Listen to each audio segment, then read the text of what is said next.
అక్షయుడు, అదృశ్యుడు, అద్వితీయుడైన దేవాతి దేవుని నామానికి మహిమ కలుగును గాక.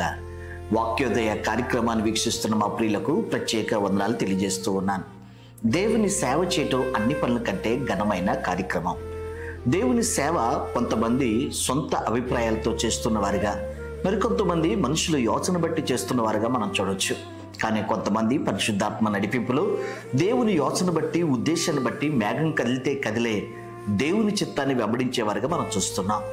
సేవ చేయటం ఎంత ఘనమైన కార్యమో, దేవుని చిత్తం చేస్తూ సేవ చేయటం ఇంకా ఘనమైన కార్యమని ప్రభునందు నేను జ్ఞాపకం చేస్తున్నాను. చాలామంది వ్యక్తిగత జీవితంలో, సేవా జీవితంలో మధ్యలో ఆగిపోవడానికి, ఆరిపోవడానికి, అలసిపోవడానికి కారణం ఏంటంటే వారి సొంత చిత్తం కావచ్చు, లేకపోతే మనుషుల ఆలోచన కావచ్చు, వారి జీవితాన్ని నష్టపరుస్తూ ఉన్నాయి. కానీ పరిశుద్ధ గ్రంథం ఒక అద్భుతమైన ఉన్నతమైనటువంటి విషయాన్ని మనకు తెలియజేస్తుంది. స్వచిత్తం కాక, మానవ ఆలోచన కాక దేవుని చిత్తం చేసే వారి సేవ, వ్యక్తిగత జీవితం చాలా ప్రత్యేకంగా ఉంటుంది. దేవుని చిత్తం వల్ల కలిగేటువంటి ఆశీర్వాదాలు పరిశుద్ధ గ్రంథంలో నుండి మీకు జ్ఞాపకం చేయాలని ఆశపడుతున్నాను. యోహాను రాసిన మొదటి పత్రిక 2వ అధ్యాయం 17వ వాక్యంలో, లోకమును దాని ఆశయు గతించుచున్నవి గాని దేవుని చిత్తం జరిగించేవాడు నిరంతరము నిలుచును. మానవుడు మధ్యలో ఆగిపోకుండా చివరి వరకు తన యాత్ర కొనసాగించాలి. సేవను ఘనంగా చేసి అగ్ని పరిచర్యను మహిమతో ముగించాలి అంటే మానవ చిత్తం కాదు, దేవుని చిత్తం చేయాలి అని పరిశుద్ధ గ్రంథం సాక్ష్యం ఇస్తూ ఉంది. వ్యక్తిగత జీవితంలో నష్టం కలగడానికి, లేకపోతే మన వ్యాపారంలో, కుటుంబంలో ఇబ్బంది కలగడానికి కారణం ఏంటంటే మనం దేవుని చిత్తాన్ని పక్కన పెట్టిన వారు అవ్వచ్చు.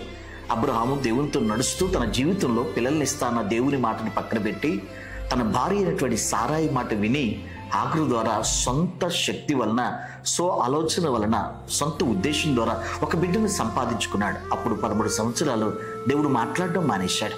మన జీవితంలో అవరోధాలు, ఆటంకాలు, కన్నీడు, వేదన, నింద, బాధ రావడానికి అనేక కారణాలు. అతి ప్రాముఖ్యమైనది, అద్భుతమైనది, మనం గ్రహించి పశ్చాత్తాపడి విజయం పొందాల్సింది దేవుని చిత్తం చేస్తున్నామా లేదా అని. చాలాసార్లు దేవుని చిత్తం చేయనప్పటికీ ప్రారంభం చాలా బాగున్నా ముగింపు చాలా కఠినంగా, కఠోరంగా ఉంటుంది. దానికి కారణం దేవుని చిత్తం చేయకపోవటం. ఈరోజు దేవుని చిత్తం ఎవరైతే చేస్తారో వారు మధ్యలో ఆగిపోరు, ఆరిపోరు. కడదాకా వారి యాత్ర కొనసాగించి అద్భుతమైన సాక్ష్యంతో ఘనమైన ముగింపిస్తారని ఈ వాక్యం మనకి సాక్ష్యం ఇస్తుంది. దేవుని చిత్తం చేయవాడు నిరంతరం నిలుచును. మరో అద్భుతమైనటువంటి అనుభవం ఏంటంటే, యోహాను సువార్త 9వ అధ్యాయం 31వ వచనంలో, దేవుడు పాపుల మనవి ఆలకింపడని ఎరుగుదుము. ఎవడైనను దేవభక్తుడై ఉండి ఆయన చిత్తం చొప్పున జరిగించినలా ఆయన వాని మనవి ఆలకించును. పరిశుద్ధ గ్రంథం చాలా అద్భుతమైన మాట చెప్పింది. మన దేవుడైనటువంటి యేసుక్రీస్తు ప్రార్థనాపరుడు, ప్రార్థన ఆలకించేవాడు. ప్రార్థన ఆలకించే ఆయన చాలా సందర్భాల్లో అడుగుడి మీకు ఇవ్వబడును, వెదుకుడి మీకు దొరుకును, తట్టుడి మీకు తీయబడును అని గొప్ప వాగ్దానం చేసిన దేవుడు అడగక ముందే మీ పరలోక తండ్రికి అన్నీ తెలుసని 2 సార్లు మత్తయి సువార్తలో ఆయన ఉద్దేశాన్ని, హృదయాన్ని మనతో పంచుకున్నాడు. అయితే ఇక్కడ వాక్యంలో స్వస్థత పొందిన వ్యక్తి సాక్ష్యం ఇస్తూ చెప్తున్న మాట ఏంటంటే, దేవభక్తుడై ఉండి దేవుని చిత్తం చేయకపోతే అతని ప్రార్థన దేవుడు ఎలా వింటాడు? యేసుక్రీస్తు నన్ను బాగుపరచడానికి, నేను స్వస్థచిత్తుడై నిలబడడానికి కారణం ఏంటంటే, నా కళ్ళు తెరవబడ్డానికి కారణం ఏంటంటే ప్రభువు నాకు ఇచ్చిన స్వస్థత. దేవభక్తి కలిగి దేవుని చిత్తం చేయకపోతే ప్రార్థన ఎలా ఆలకిస్తాడు తండ్రి? ఈరోజు నేను మీకు మంచి మాట జ్ఞాపకం చేస్తున్నాను. దేవుని చిత్తం ఎవరు చేస్తారో వారు నిరంతరం నిలవడమే కాక వారి ప్రార్థన దేవుడు తప్పనిసరిగా ఆలకిస్తాడు. అందుకే ఒక భక్తుడు ఏమన్నాడంటే, ప్రార్థన కంటే ప్రార్థనా పరులకు దేవుడు ఎక్కువగా జవాబులు ఇస్తాడు. మనం చేసే ప్రార్థన కంటే మన వ్యక్తిత్వం మీద దేవునికి గొప్ప ఉద్దేశాలు ఉంటాయి. రహస్యమైన మన జీవితం జయ జీవితంగా ఉన్నప్పుడు మన ప్రార్థనలకు ఆయన జవాబు ఇచ్చి అద్భుతమైన కార్యం చేస్తాడు. ఇక 3వదిగా దేవుని చిత్తం చేసేవారికి కలిగే ఆశీర్వాదం. కొరింథీయులకు రాసిన 2వ పత్రిక 7వ అధ్యాయం 10వ వాక్యం, దైవ చిత్తానుసారమైన దుఃఖం రక్షణార్థమైన మారు మనసును కలుగు చేయను. ఈ మారు మనసు దుఃఖమును పుట్టించదు. అయితే లోక సంబంధమైన దుఃఖం మరణమును కలుగు చేయను. రక్షణార్థమైన మారు మనసు మన జీవితంలో కలగడానికి దైవ చిత్తానుసారమైన దుఃఖం కావాలి. దేవుని చిత్తానుసారంగా దుఃఖించినప్పుడు అంతరంగం కడగబడి దేవుని స్వభావం, తండ్రి పోలిక మనలోకి వస్తాయి. కానీ తిండి లేదనో, బట్టలు లేవనో, ఐహిక విచారాలను బట్టి, ధనమోసం బట్టి మన జీవితంలో శారీరకమైనటువంటి కన్నీరు దుఃఖు ఉంటే అది మనకు రోగాన్ని కలుగజేస్తుంది. దేవుని చిత్తానుసారంగా చేసే ప్రార్థన, దేవుని చిత్తానుసారంగా కాచే కన్నీళ్ళకి ఘనమైన విలువ ఉంది అని ఈ సందర్భంగా పరిశుద్ధాత్మ జ్ఞాపకం చేస్తున్నాడు. ఎవరు దేవుని చిత్తం చేస్తారో వారు నిరంతరం నిలిచుంటారు. దేవుని చిత్తం చేసేవారి ప్రార్థన నిరాకరింపబడదు, ఆయన తప్పనిసరిగా వింటాడు. దేవుని చిత్తానుసారంగా కాచే కన్నీళ్లకు ఆయన దిగి వచ్చి బలమైన కార్యం చేస్తాడు. ఇక చివరిగా 4வது చూస్తే మత్తయి సువార్త 7వ అధ్యాయం 21వ వచనంలో, ప్రభువా ప్రభువా అని నన్ను పిలుచు ప్రతివాడు పరలోక రాజ్యంలో ప్రవేశించడు గాని పరలోకమందున్న నా తండ్రి చిత్త ప్రకారం చేయవాడే ప్రవేశించను. సంఘంలో సభ్యుడవ్వాలన్నా, పరిశుద్ధ పట్టణంలో హక్కుదారుడు అవ్వాలన్నా దేవుని చిత్తం చేయాల్సిన వారు ఉన్నారు. దేవుని చిత్తాన్ని పక్కన పెట్టి కొంతమంది రోగులు స్వస్థపరిచిన వారుగా, ప్రవచనాలు చెప్పిన వారుగా, దెయ్యాల్ని వెళ్ళగొట్టిన వారుగా ఉన్నప్పుడు ప్రభు వారిని చూసంటాడు, అక్రమం చేయవారులరా నిన్న ఎదురుండి పొండి, మీరెవరో నాకు తెలీదు అంటాడు. ఈరోజు దేవుని చిత్తం చేయకుండా ఘనంగా సేవ చేయొచ్చు, దేవుని చిత్తం చేయకుండా అద్భుతాలు చూడొచ్చు, దేవుని చిత్తాన్ని పక్కన పెట్టి మన సుచిత్తం చేత చాలా ఆశీర్వాదాలు కూడా పొందొచ్చు.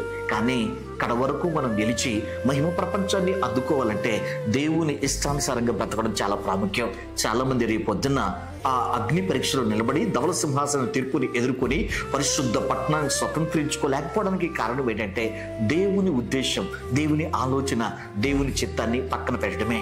కాబట్టి దేవుని సేవకుడిగా నేను జ్ఞాపకం చేస్తున్నాను, దేవుని చిత్తం మీరు ఎప్పుడైతే చేస్తారో నిరంతరం నిలుస్తారు. దేవుని చిత్తం ఎప్పుడైతే చేస్తారో మీ ప్రార్థన ఆలకిస్తాడు. దేవుని చిత్తానుసారంగా మీరు కార్చిన కన్నీళ్లకు ఆయన దిగివచ్చి రక్షణార్థమైన మార్గల్స్ ఇస్తాడు. దేవుని చిత్తం మీరు చేయటం వలన ఆయన రాజ్యానికి హక్కుదారులు అవుతారు. అయితే కడవరి దినాల్లో చాలా మంది ఆయన రావటం ఆలస్యం అవుతుందని దేవుని చిత్తాన్ని పక్కన పెట్టి వారు సుచిత్తం చేత నాశనం అయిపోతారన్న విషయాన్ని కూడా ప్రభు లూకాసు వార్త 12:47లో ఈ విధంగా తెలియజేశాడు. తన యజమాని చిత్తం ఎరిగి సిద్ధపడక అతని చిత్తం చొప్పున జరిగింపక ఉండు దాసునికి అనేకమైన దెబ్బలు కలుగును. ఈరోజు వాక్యం సెలవిస్తూ ఉంది, దేవుని చిత్తం చేయకుండా నీకు నచ్చినవన్నీ చేసుకుంటూ డబ్బులు ఉన్నాయని, అధికారం ఉందని, జ్ఞానం ఉందని, తలాంతులు ఉన్నాయని నీ సుచిత్తం చేత వెళితే ఆరోగ్యాన్ని, ఆత్మీయతను పాడు చేసుకుని ఆఖరికి దేవుని రాజ్య అధికారాన్ని కూడా పోగొట్టుకుంటావు. సోదరి స్నేహితుడా, ఈ దినాల్లో దేవుని చిత్తం చేసి సంపూర్ణమైన దేవుని పొందాలని ప్రభునందు నేను జ్ఞాపకం చేస్తున్నాను. దేవుడి మాటలు దీవించడుగాక. ప్రార్థన చేసుకుందాం. అద్వితీయ దేవ, మానవ చిత్తం చేసిన వారు, మనుషుల్ని వెంబడించి వారు ఆలోచన చేసిన వారు మధ్యలో ఆగిపోయి అలిసిపోయిన వారిగా మేము చూస్తాం. కానీ మీ వాక్యంలో దేవుని చిత్తం చేసిన వారి ప్రార్థనకున్న విలువ, దేవుని చిత్తానుసారంగా జీవించిన వారి యొక్క ముగింపు, దేవుని చిత్తానుసారంగా కన్నీరు కారిస్తే కలిగేటువంటి అంతరంగ నూతనపరచబడేటువంటి స్వభావం, నీ చిత్తాన్ని చేసేవారి పట్ల నీవు రాజ్యాన్ని ఇచ్చేటువంటి ఆ ఘనమైనటువంటి కృపను కూడా మేము చూసాం. కనుక మా స్తోత్రులు నీ చిత్తానికి భయపడి, నీ చిత్తానికి లోబడి, చిత్తానుసారంగా జీవించి దైవాశీస్సులు పొందుటకు సహాయం చేయమని నజరేయుడైన యేసు నామములో వేడుకుంటున్నాము తండ్రి. ఆమేన్. తండ్రి అయిన దేవుని ప్రేమ, ప్రభువైన యేసుక్రీస్తు వారి కృప, పరిశుద్ధాత్మకు నేను సహవాసం సదా మీకు తోడును గాక. ఆమేన్.